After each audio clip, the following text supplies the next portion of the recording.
that is it. That's all the stuff that I've got here at the top of the show. Let's jump right into it with topic number one, which I think Seth, you won't disagree with me here. Biggest news of the week, I think, in the gaming realm, and that Oh yeah. is that Xbox now officially owns Bethesda Softworks here.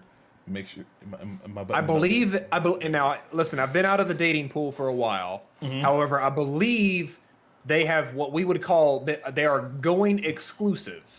And that's not it. That we're not talking about exclusives yet. But in the dating cycle, there's like dating, or first there's talking, then dating, and then you go exclusive. So from what I understand, that like it is official. Yeah, no, Heck, no shopping around. They put no, Xbox put a ring on it. put a ring on it. So it's locked in here. First topic tonight, guys, is really we myself and Seth both had different kind of ideas for this, but we kind of combined them together. So first topic is Xbox owns Bethesda. Now what? We're gonna sit here, definitely give our opinions. Now, I know we gave a lot of opinions when this first came up and they started the process back late last year, but now that it's finally done, what do we think about it? And it's kind of two of the main questions I want to talk about here is what do we think Bethesda can add to Xbox moving forward that now Phil Spencer and his team can utilize for the future? And also, as is always the case with stuff like this, why does it matter if Bethesda games are exclusive to the platform? Should they be exclusive to Xbox now? I know a lot of chatter has come up asking and wanting to know what the status is on that moving in, because a lot of these games are multi-platform. You could find them on PlayStation and Xbox and sometimes Nintendo platforms. Now are they going to be exclusive to Xbox? We got a little kind of dev talk thing. I know, Seth, you've probably watched it. I have not had a chance to watch it, so I'll definitely lean on you for that. But those are the two main questions we want to talk about, guys, and really just kind of get an idea for what we think about the this entire process and how we feel about them buying this. Seth, I'm going to start with you. I want you to kick us off. You're the resident Xbox man, so you're the guy I want to talk to. Kick us off with this conversation. What do you think? So I have a lot of thoughts about this.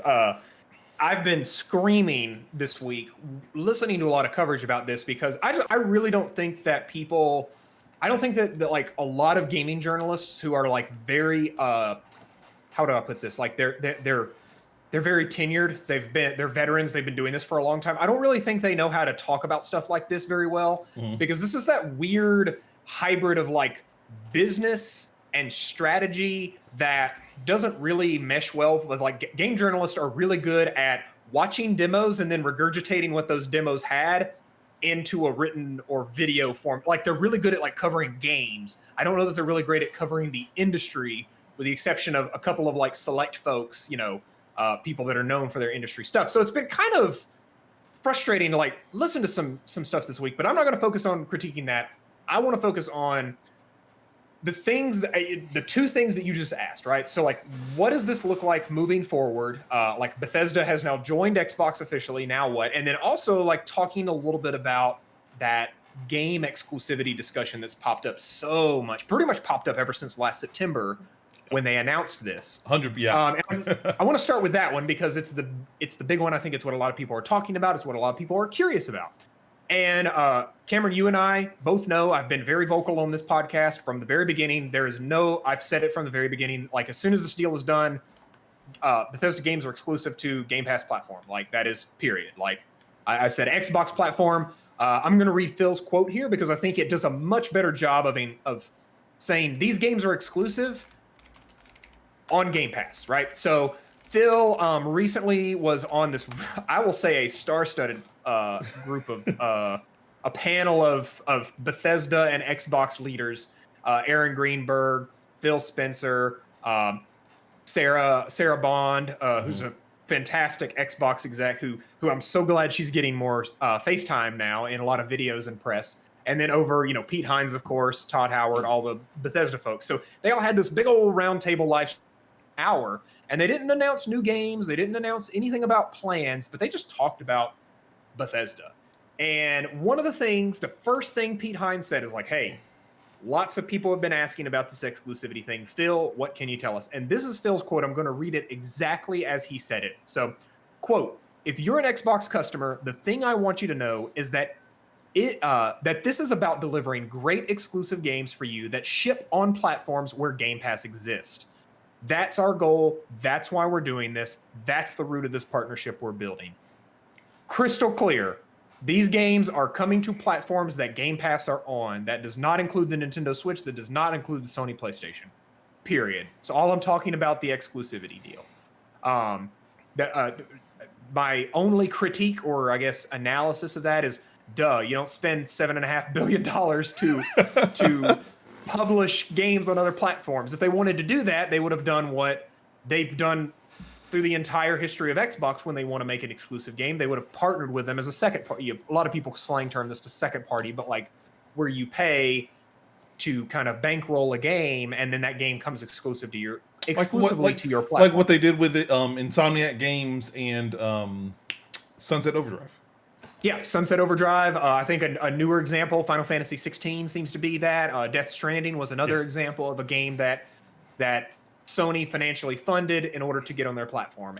Street Fighter V, another great example. Yeah, Street Fighter V was another great Sony example. So a little bit later, I'm going to talk about, well, okay, so why did they acquire them? We're going to talk about that once we get to the okay, now what section. But as far as the exclusives discussion, right? Mm-hmm.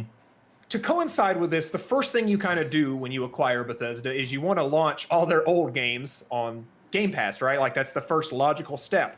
And they did that. They launched 20 Bethesda classic games on Game Pass. And not only did they launch them on Game Pass, they launched, I think 17 of the 20 launched on all 3 Game Pass platforms. Say that 5 times fast. They launched on Game Pass for consoles, PC, and for mobile through xCloud, right? And that is the thing that folks have to remember, that this is not just about launching things on an Xbox console. This is about making Bethesda games integral to the overall experience on Xbox. So let me ask you, Cameron, I'm going to bounce this question back to you. On the exclusive side of thing, I know you're you love all gaming equally, but you do have that soft spot in your heart. You really love your JRPGs. You love Final Fantasy. Sony is your thing. How do you feel going into this, kind of understanding that now, hey, games like Elder Scrolls, Fallout, Dishonored, Doom are going to be in the same type of category as Spider-Man, Uncharted, Ghost of Tsushima, and Horizon. These are games that are pretty much, you don't even laugh and think that they're going anywhere else anytime soon, right? They are locked into their platform. So how do you feel about some of those those games being locked to Game Pass now? Okay. I'm going to take this second here. Step aside for just a second. I want to look directly at the camera. I want to look at all the people out online. Okay, I'm talking directly to you. The people that were online and that were talking about, Xbox should, they can't be exclusive. They need to spread their games out. It's Bethesda. They still need to be able to give Elder Scrolls and some of their bigger games out to other platforms. It's a money move. They'll make more money that way, which I agree with 100%. But I'm talking to all these guys that said, Bethesda should never do this. I'm looking directly at you guys here. 100%. If Microsoft wants to make the games under their umbrella, which is Bethesda is now under that umbrella, exclusive, there's nothing wrong with that at all. I've talked about it before. I've been on the show talking about it before. People can get hurt all this time that, game's exclusive. I have a PlayStation. I don't have an Xbox. I can't play Elder Scrolls 6. And I can't play Starfield. Oh my God, this is completely unfair. Let me tell you what I've been telling people, talking about on this show, and I'm slamming my desk, and that's a bad thing for my mic, but I don't care. What I've been telling everyone on this show is that exclusives matter. Exclusives help people stay in your ecosystem. That's why Sony PlayStation has been so successful the past 2 or 3 generations with all the games you listed, Seth, 100%. And now Xbox has not only their own slate that they've worked on that fans love, like Halo and Gears of War and so much more and all the studios they've bought. Now they also have the entire suite of Bethesda games that they can say these are exclusive to the Xbox platform. You want to play them? Get on Game Pass. Get an Xbox. Get a PC. We don't care. Just sign up for Game Pass. It's even taking it a little bit further, instead of it's exclusive to Xbox platforms, they are exclusive to Game Pass, which is an Xbox service. It's their right to do so, and again, they are realizing the thing that has made Sony successful is when you have stuff on your platform that people want, that are exclusive to that platform, people will come to you for it, period. Like it's not. I understand the arguments about it should be exclusives, and exclusives just hurt the industry, and all the games should be everywhere. But again, let me tell you, if exclusives are not a thing, then we would not have multiple platforms. We wouldn't have the Nintendo Switch. We wouldn't have Sony PlayStation. We wouldn't have Xbox Series, whatever. I don't care. We would have the Game Station Pro whatever box, the one box where basically it's a monopoly, and the one box would have all the games, and if if they do stuff you don't like, then guess what? You have to deal with it. Steam, sorry, something allergies, whatever.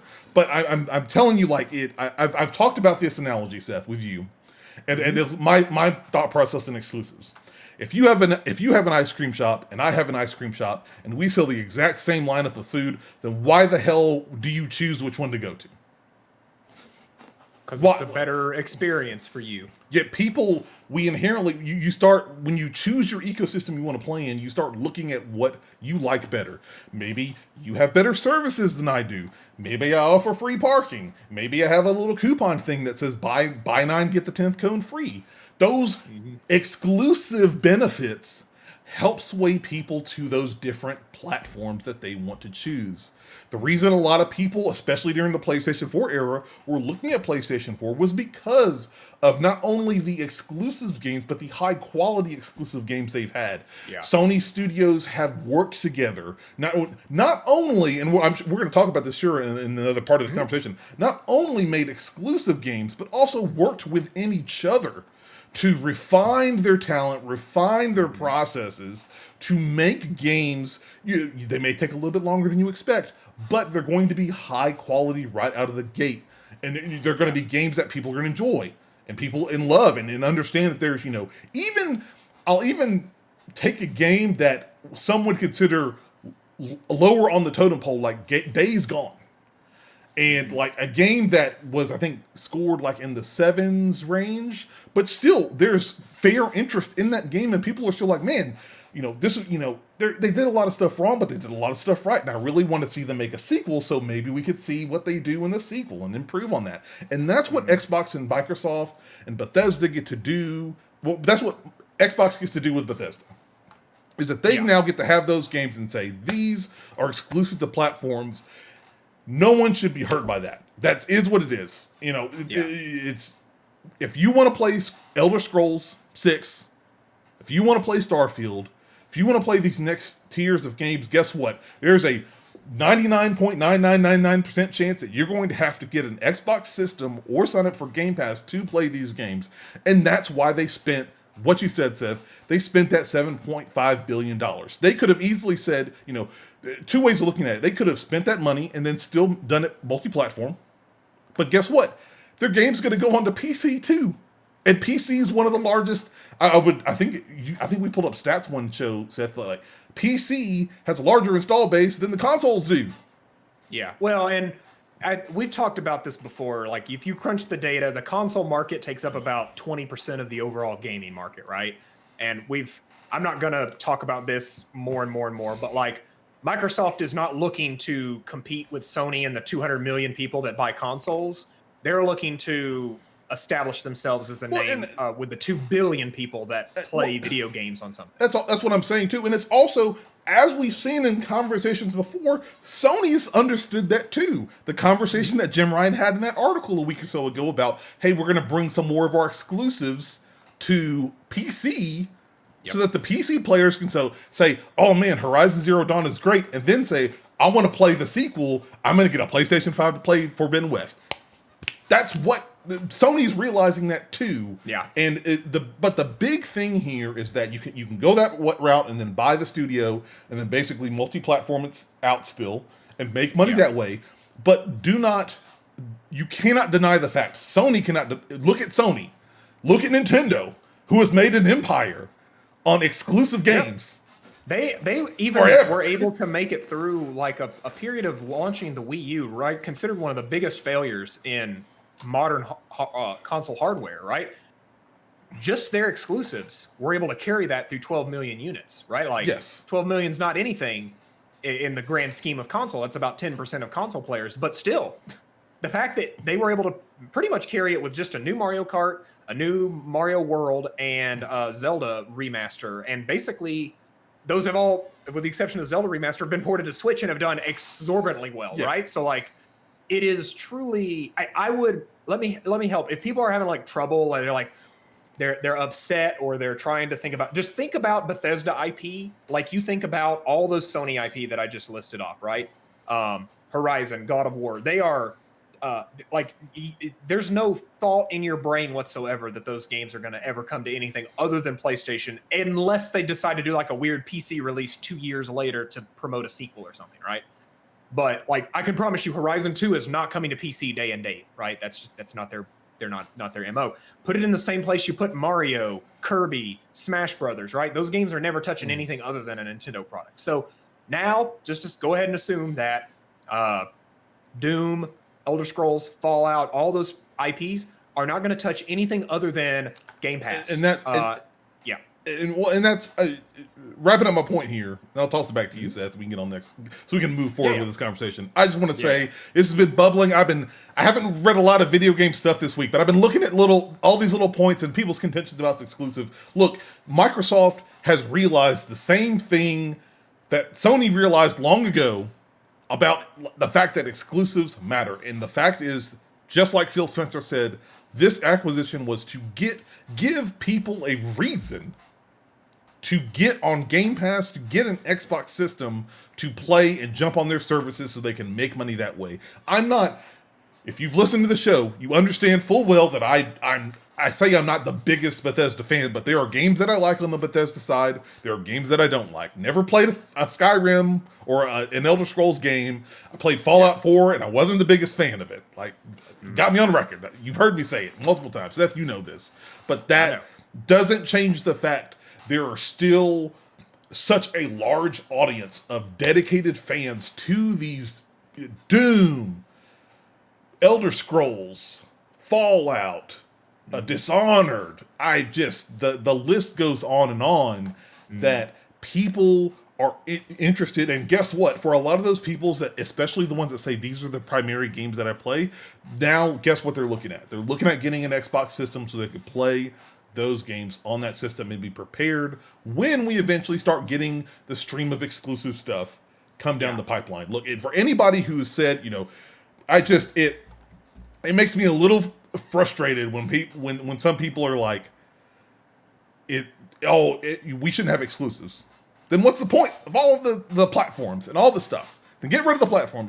If the exclusives shouldn't exist, then platform shouldn't exist. It should be just one service or one box that does everything. Again, exclusives matter. It helps, regardless of whether you like them or you don't. And I understand that. I will understand that. Exclusives do matter.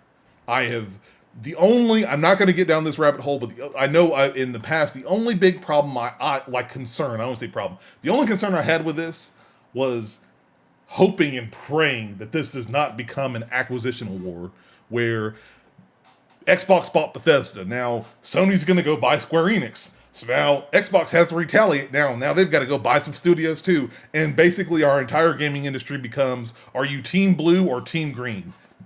Choose your pill. That is bad. That is horrible. Yeah. I don't think that's going to happen. I don't think generally people are not going to let that happen. But again, Xbox has the money and they know they needed more studio support. They needed more differentiating games in studios that are exclusive to that platform. And that's 100% what this acquisition was about. And for people who are complaining that they're not going to be able to play Skyrim 6, Super Deluxe Edition, whatever, on your PlayStation 5 or your Nintendo Switch, guess what? You got to buy Xbox. Don't know what to tell you. I'm done. Okay. Do you feel a little bit better? For someone who hasn't followed the news, you were very, very spicy about it. I haven't followed the news, but that was too hard to ignore. And I don't know if I feel justified or vindicated. I just want, as a Sony person, and hearing everybody complain about it, when Sony makes these business moves to, Spider-Man's only going to come to the Avengers game on PlayStation. Oh my God, we've had this conversation on the show before, and then to, change their tune when, Xbox is getting Bethesda games. Yeah, they're going to be exclusive to the platform. You can't have it both ways, okay? Yeah. You cannot. I'm done. Okay. All right. Take us to the next. So this conversation we've had so far, I've heard this conversation 1,000 times this week, right? Like everybody's got an opinion. Everybody's got a thought about the Bethesda acquisition. But I want to shift the conversation away from, I guess, reaction, right? And start kind of proactively thinking about like, okay, I alluded to this earlier. There are a lot of ways to partner up with a company, right? You can opt to bankroll a game, right? A game that would never be made if you didn't help get it made. So like Street Fighter V. There are other options where you maybe just pay a flat sum of money to make a game exclusive for yourself, right? That may be, I don't know if Death Stranding was like this, but I got the impression that like Kojima Productions made that game and then Sony paid. Well, no, they kind of helped with that, but sorry, I don't have a good example here, but like, so, if you're talking about like a game that Sony helped bankroll, Street Fighter V is your example. Sony helped pay for part of that game's development. Yeah, and so they helped pay for that. Here's an example of what I meant. So like when Microsoft bought the exclusivity to Rise of the Tomb Raider, right? That was a game, and that wasn't a good move. That was a bad move. People didn't like that. But what they did is they basically took a product that was already being made, and they were like, hey, we'll just give you a bunch of money to make it exclusive to ours, right? So that's like another way to partner up. I would say that's a pretty bad idea. Don't do that. And I guess the ultimate move, right, is to acquire a company. And so Microsoft made the choice not to just write a $3 billion check to make Starfield exclusive. They made the decision to write a $7.5 billion check. That's exactly how they did it, right? They wrote a check to... Sure. No, so they acquired. So why would they do that? And I've thought a lot about this week. Okay. I've been sitting here thinking, and I've really found there are 4 big reasons why Microsoft chose to acquire Bethesda. And I want to run through them real quick and just kind of share some thoughts on them and then bounce some of them off you, Cameron, and kind of hear what your impressions of them are. But yeah, I'll jump in when I can. Yeah. Go ahead. Here are the 4 things that I really think Microsoft gets by purchasing and acquiring and merging with Bethesda. And that is games, identity, tech, and talent. So I'm going to run through these and kind of talk about what I'm, reflecting on. And I know most people, you're like, well, duh, Seth, they get the games. And you're right. Games are the first on that list. And I think games are probably the most important to the people that don't work at Microsoft, right? The general populace, we only care about the games. And you've seen this already. They've launched 20 games that were part of Bethesda's legacy into Game Pass. Now, they didn't launch every game into Game Pass. Some of those games, Doom 2016, not on Game Pass right now. There was another 2 games, I believe, Rage 1 and another Bethesda game are not on Game Pass. So, like, not everything's come. I'm sure there's some contracts that are preventing that. Not yet. Give it time. Yet. So, yeah, those are already there. They're providing value to Game Pass day 1 of the acquisition. I'm excited to jump into Prey. Never really gave that game a shot, so I'm excited to jump in. That game it's good. Give it a shot. I've had fun with that game. But yeah, so, and then you look at that moving forward, of course, Starfield. I will tell you, like, Starfield is, I wish we could go back to our predictions podcast and I would have added, I think Starfield has a pretty nice chance of coming out this year. And whoa, I think about imagine going into the holiday this year with Halo and Starfield as the Xbox games. That's a holiday we haven't gotten from Xbox in years. So anyways, that's a bit of a wild prediction, but like, yeah, Starfield, Elder Scrolls 6, the 2 biggies, right, from Bethesda games. But Then also you're looking at all the studios they're working on. There's going to be a third Doom, the third Wolfenstein, right? Those games, unless there is already dried ink on deals, which we'll never know until they announce the game, but unless there's already dried ink on a deal, they are going to be coming to Game Pass. And when I say Game Pass, remember that is PC, Xbox, consoles, and cloud. So, yeah, games. Big part of it. But Comrade Cook in chat says Indiana Jones. Indiana Jones is another great one. And I know this one's a little bit weird because most people assume that Disney want the most money, right? You're right. They do want the most money. But also, if the deal was to make an Indiana Jones game for, for X number of dollars, right? Then Microsoft just pays that amount, right? And then they say, we're going to release this on our platforms and we'll make up the cost, by paying that difference. But honestly, I don't think Indiana Jones is going to be a killer if it shows up on PlayStation, because again, we're going into an age where everything you buy probably 12 months from now is going to cost $70. Given that most gamers on average buy, I think it's anywhere from 1 to 3 games a month. That is you're taking what used to be $180 and you're now breaking the $200 a month expenditure on video games, right? $15 a month. Game Pass. The best of Bethesda, the best of Xbox, and a lot of really other great third-party games, right? So the value war is about to start, and the thing about Game Pass is right now it just delivers such incredible value. Really, the only way that train could break down right now is if they tried to increase the price of Game Pass. That's like right now it is just an unstoppable coal train. Well, and the other thing too is like, we say that now, oh, it's laughable that they would increase the price of Game Pass. Don't be surprised if years down the road that conversation comes down. We've seen Netflix, Amazon Prime, all those services, and it's not. I think sometimes it sucks. Believe me, I don't want to have to pay the amount that I pay for Netflix right now. But the other thing to understand is, too, as the service becomes more popular, things like server costs, fees to developers, depending on how their games do on the service, all these other intricacies begin to cost more. It's not like, it's one static price the entire time. Just like the same thing, the same conversation that I've had in regards to games and why I'm okay with games going to $70 for purchase now is because they've been $60 for a freaking decade or plus. But that's not saying that Game Pass isn't going to happen anytime soon. Look, Game Pass is $15 a month. Like you said, Seth, Game Pass is a value, and this is a great time, especially when this inflated cost for games is likely going to jump up to $70. They can introduce game cost as a value proposition to new gamers. But I don't want to get bogged down in games. Games are games, and they're going to come out. We already know they're going to come out on Game Pass, and that's period. I really want to talk real quick about these other 3 bullet points, and that is identity, tech, and talent. And identity is one. This was what when I woke up, I think it was September something last year, and I remember reading the article that was like, we intend to buy Bethesda games, right? It was on the Xbox Wire, dead ass drop at like 8 a.m. I woke up, picked up my phone, and I literally had to I went to wire.xbox.com to make sure it wasn't fake, right? I was like, this could have been like some URL spoofing. No, it was real.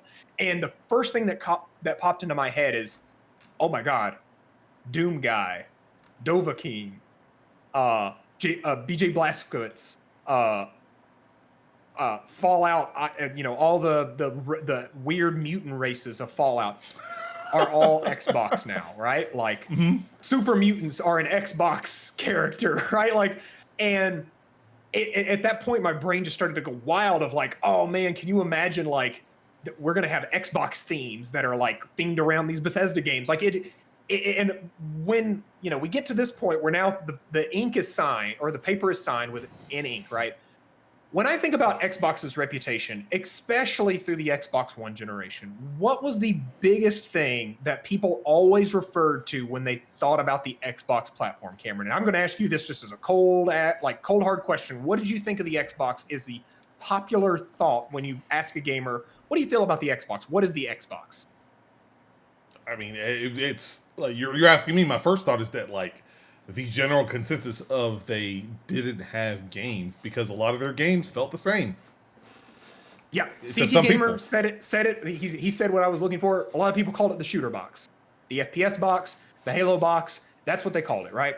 And you're right. Xbox Live had its humble beginnings with FPS games. Call of Duty 2 was a launch title on Seth, now they have Xbox more 360. shooters like Doom and Wolfenstein, They right? So that's They continue to be the best place to play FPS games if you love FPS. However, the I guess a curse that's always been with Xbox is Halo has been such a huge part of Xbox's uh I guess identity, right? DNA. Yeah, it's part of its DNA. Thank you. And we've seen that Halo is right now is kind of in a tumultuous time. Like it's kind of a live or die for Halo right now, and Infinite is kind of looking rough. And so you never want to be in a situation where all the eggs are in one basket. So by making this acquisition, I would say if you look at like shooter IPs and like the popularity amongst the masses right now, Doom is pretty competitive with Halo, right? You consider how well the past two Doom games have done versus how maybe not well the last Halo entry did. It's really it's another really valuable FPS IP. Then I don't even get me started on the new name is going to be the RPG box. It's you think about what Xbox has all overall, but what they're doing is they're trying to diversify their identity to make it where it's not just an FPS box, it's not just a Halo box. Xbox now owns 23 hyper talented, industry leading studios that are going to be making lots of different types of games. Everything from family friendly fun games for kids all the way up to hyper brutal, realistic Doom, Wolfenstein, Bear in mind, Wolfenstein almost as bad as Doom. I mean, Wolfenstein 2 has like a first-person decapitation that occurs, right? So Wolfenstein's pretty rough. It's pretty rough, not gonna lie. So, all of this is going to kind of help Xbox create additional pillars that's going to broaden its identity. And just like when and this all, here, let me like summarize it for you, right? So you're going to pick up the PlayStation 5 box and you flip it around on the back, right? You're going to have Ratchet and Clank. You're going to have Aloy from Horizon. You're going to have Nathan Drake from Uncharted, right? Those are all icons of the PlayStation brand. If you flip the Xbox Series Xbox over, I mean, I literally have one sitting over there. It's Master Chief. That's it. That's all there is. And it didn't even come out. This just last year. Yeah. And so when you flip over the Xbox Series, whatever it's going to be next, it's going to be BJ Blazkowicz, Doom Guy, Elder Scrolls Dovahkiin, or whatever Elder Scrolls icon is most recognizable, right? Those are all going to be Dovahkiin on there right now, so yeah. It's going to be Dovahkiin right now. So that, I think, is a big part of it. And then also, I think Bethesda has been really great at like how they communicate with their audience, right? They're even able to fail spectacularly, right? Fallout 76, huge failure. But I think they did a great job of communicating with fans and trying to kind of reset those expectations. And now I think Fallout 76 is in a great spot, so much so that it's a top 10 game on Game Pass pretty consistently. So that's my thoughts on identity. Did you have anything you wanted to add in there? Do you think that does that make sense? Identity is that they've got to break that mold. I think PlayStation's done a great job of having these games that are a lot of, I say diverse, but they have their own unique styles to each of those games. Oh God, that scared the shit out of me. Oh God. Social Samurai. We've been raided. Social Samurai, thank you for the raid here in the Twitch chat here. But continuing my point. Yes. It's like identity for those raiding in, we're talking about the identity that Bethesda is going to add to the Xbox brand. That's right. And I think PlayStation has done such a great job in doing that, and now bringing that around to help bubble up Xbox to have their own games with own identity. And let me, I know one of your counterpoints in the whole, I know you've talked about before, it's like, PlayStation games are all third-party action adventure games.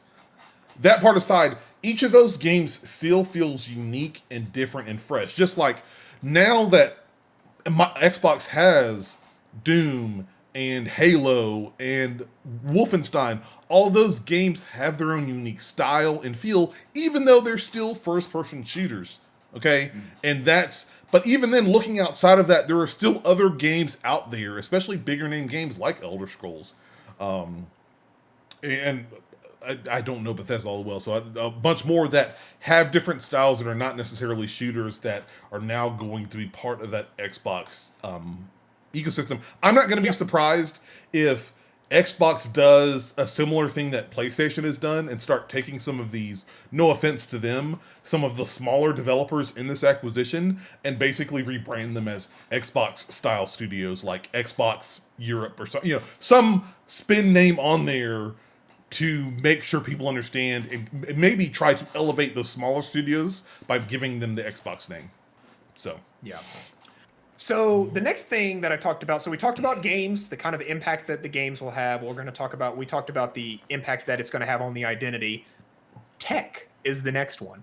And Cameron, this one is probably the most like, well, what the hell are you talking about, Seth? What does tech have to do with this? But I think tech has a lot more to do with this than you think. Bethesda has always been a pretty PC heavy platform, right? It's only in the past 10 years or so that they've really seen like console prevalence, but like Morrowind was their first console game, right? And there's a lots of famous stories about like how they managed to cram it on the Xbox, the original Xbox, right? Lots of tricks that went into it. But Bethesda at its heart is a PC studio, and they own id, who is literally the person who kind of invented FPSs, right? Like, and to this day I would say probably has the best tech when it comes to FPS games. So if you're going to be the FPS box, if that's what you are, you might as well have the best FPS tools on the planet. And I think when you look at what they've built with Slipstream, which is the new Halo Infinite engine, what they have with id Tech, which is what Doom 2016, Doom Eternal, all of those run off of, you look at those two things together and then you add that into what the initiative's probably working on, you've got the three best FPS engines in the world running on Xbox Game Pass. Okay, go ahead. Yeah. Well, not even just with that. Like, one of the, like, CT Gamer brought it up as well. And one of the comments in chat says, I think id Tech is going to be amazing on Xbox. Like, people always, we were seeing the games because gamers, games, But like, put the games down for a second. Everybody put the controller down. Look beyond the games and look at all this tech, like id Tech, like a lot of the other technologies that Bethesda has created in house, and even look beyond that.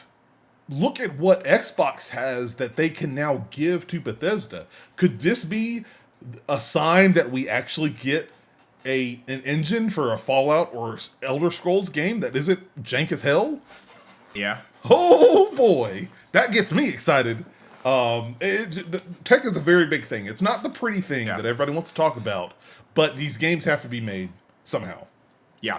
Now the other big flip side to this, Cameron, and let me go ahead and tell you that I'm going to be the first person to go talk about this maybe, but modding will be pivotal is what I meant to say, not pivotal.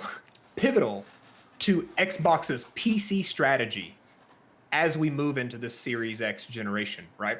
So you think about what made Skyrim stick for so long. It was the PC modding community. So Google it. Quake modding, still a huge thing. QuakeCon still happens every year. That is a huge scene. I mean, a game that's over 20 years old still has a vibrant modding community. And the Xbox app has full mod support. You can download Elder Scrolls 3 Morrowind and enable mod support on it and put all the crazy cool mods that anyone who plays Morrowind today will tell you that game has to have mods, right? Yeah. A lot of people say the same thing about Skyrim. You got to have the mods, man. And so... Yeah, I mean, Comrade Cook in chat says Doom mods, at least back in the day, was huge. They were. Doom mods. So... that, I think, is another big component. And being on PC is going to let them open up a mod community. They've got that. That's coming in with Bethesda. The Quake community. It is super big into that.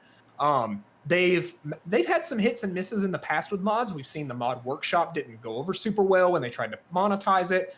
But if there's anyone who can figure out how can we make a mod platform that works really well for users to get free mods, but then also allows individuals to monetize things that it makes sense to monetize. And one of the things I'm going to invoke here is probably the world's largest video game. Well, sorry, at this point, second largest. Fortnite's in there, but the second largest video game IP of all time, Minecraft. And if you go to Minecraft right now, you can pull up the store and get all this user-created content, skins, full maps, adventures, all kinds of stuff. And yeah, it costs real money, but what it's done is it has allowed content creators to make a living producing content for Minecraft. It allows Minecraft players to have a safe, reliable place to go to download quality content that they know is going to be vetted. It's not going to just be a bunch of spyware or obscene imagery or things like that. It's all kind of vetted by Xbox. And it's created this massive marketplace of potential, right? Now, I fully imagine they're going to take some of those learnings from Minecraft and apply them to however mods work in Starfield or however they work in Elder Scrolls 6. That is really exciting. And that is the next level kind of stuff that we want PC gaming to be moving towards. So, Stigander in chat says, I'm much less optimistic about the mod marketplace than Seth. And maybe. I don't think you throw out something that valuable, because I think you would agree with me, Stig. Mods are what kept Skyrim going for so long. And Microsoft wants people to stay subscribed. What if you got, like, just like they do with Minecraft Realms Plus, right? Like, you pay every month and you get not only your own little private server, but you also get, like, a selection of Minecraft custom content or, things. What if you had that's built into Game Pass Ultimate with the next Elder Scrolls? So anyways, lots of this stuff is years down the road, but I do think that that's part of the tech stack that's super important. Yeah. And I know we're running a little long here, so I'm going to make this next part really brief. But lastly is the talent, right? This is not to say that what Microsoft currently has is not good. This is not what I'm saying. What I am saying is they are adding some of the industry's brightest minds to their creative pool, right? Todd Howard, legendary creative mind, right? Going to continue to produce great games. Pete Hines, probably one of the, I would probably up there with Phil Spencer in video game executives that people like and enjoy listening to. Would you agree, Cameron? I think he's one of the more recognizable ones. Yeah, I would. He's recognizable. He's very charismatic. He's fun to listen to. He's always excited, but not in that like disingenuous way that you sometimes get from like certain influencers and things. So, anyways, storytelling. What can I just say? The narrative teams, right? They know how to do that, and I can only imagine how great the stories are going to be for all these games that are coming out. And then lastly, that id tech, that technical team. Yeah, baby, give me the id tech. Show me the id tech. That is going to unlock so much potential for these Xbox games. So, all in all, games, identity, tech, and talent. 4 super crucial things that Microsoft has kind of added to their brand, to the Xbox brand. And honestly, they're not having to change a whole lot to do it. Bethesda and Microsoft have been very aligned in a lot of their goals through the past 20 years. They have been focused on telling great stories and providing great experiences to their users. And so I think I shared this when we first talked about the Bethesda acquisition back in September. But when I read that article, of course, the initial shock gets me, right? It's probably, there's not a bigger acquisition. Maybe the Blizzard acquisition, but I can't think of a bigger acquisition that's happened in a long time. But after after that burst kind of calms down, I was like, well, duh, of course they did. Like, Bethesda Games found a console home on Xbox. They've always been aligned in their their thought processes and what they're working on. And heck, if you remember from Bethesda's last E3 press conference, they were talking about this thing called Orion Tech, which is, surprise, cloud streaming gaming tech, right? And guess who's big into cloud streaming, right? So it just makes perfect sense. Point. And this is really a match made in heaven. And I think, and I'm going to invoke a quote that I had last time we talked about this back in September. But Microsoft has essentially bought their way back into the table when it comes to competing with Sony and Nintendo, right? They now have a lineup that I would say is equal to their competitors when you think about value and mind share in the customers that are out there. So thank you for attending my TED Talk. It's been a great time to talk about it. Hey, Cameron, do you have any? You let me rant at the top of it. I only thought it was fair that I let you. Yeah, catch and the like back end of it, so. to me, this is the stuff that gets me fired up. Like, yeah, I can be like, well, fuck you, you guys stole Spider-Man from. Like, I can do that all day long, but that doesn't add anything to the conversation. What I want to look at is what is Xbox doing to not compete, to differentiate itself, because that's where real competition is. If all you do is follow in another person's footsteps, you are second place, right? If you, I think about like Sony is really driving forward with like VR, right? I'm super excited that they are committing to VR so much, even though VR is not growing like they probably expected it to. It grew bigger than they expected initially, but like it's definitely everything I've heard about VR, especially from the Sony side, is done. It has exceeded their expectations, and it's partly because they had a very good understanding of how big or small VR was going to be. So I don't think they're heard at all about VR. And they're continuing, right? They've already talked about PSVR 2 and things like that. So I'm excited to see how Microsoft is going to continue to innovate using this new acquisition from Bethesda. Cameron, I said it.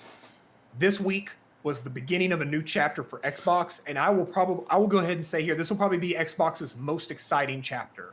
That first chapter was pretty dope because they basically built a gaming PC, but was a console. And if you've never heard, there's a great interview at IGN. I think it was one of the Podcast Unlocked episodes where they basically interviewed 3 of the leaders throughout Xbox's history, like the person who helped launch Xbox One. Oh yeah, I remember those. The 360, and then they had Phil on there for the Xbox, at that time, Xbox One. So anyways, this new chapter is super exciting. I can't wait. I'm repping my Xbox shirt. I've got our glorious narrative mastermind behind me, Todd Howard. If you're listening via audio, I've got the great Photoshop that Aaron Greenberg cycled around. That's basically the Power Your Dreams Xbox Series Xbox, but with Todd Howard's head. I really hope that is like, somehow they make some special edition box so they can put that on a box. I would love it. I would buy the Todd Howard edition. I would love that very much. But guys, no, it is only, again, just like we talked about when Xbox acquired these other studios that they had, that it's going to take some time for them to get in the rhythm. You're still going to get those Bethesda games, but I think it's going to take a little bit of time before everything meshes and gels together and we start seeing the large fruits of the labor between this Xbox and Bethesda partnership. And of course, we're not going anywhere. We're going to be talking about that whenever that happens. Can I end this segment with just please. I'm the Dark Lord of hype. All right. I got to hit you with some hype. So I'm going to hit you with a hype prediction. I do think that this, and I'm not calling it the E3 showcase because E3 isn't a thing, but the summer time frame Xbox showcase, whatever that's going to be. Okay. They've kind of hinted, I think they've even confirmed that it's going to heavily include Bethesda in that. Awesome. I hope so. Add this in as an auxiliary prediction if you want to.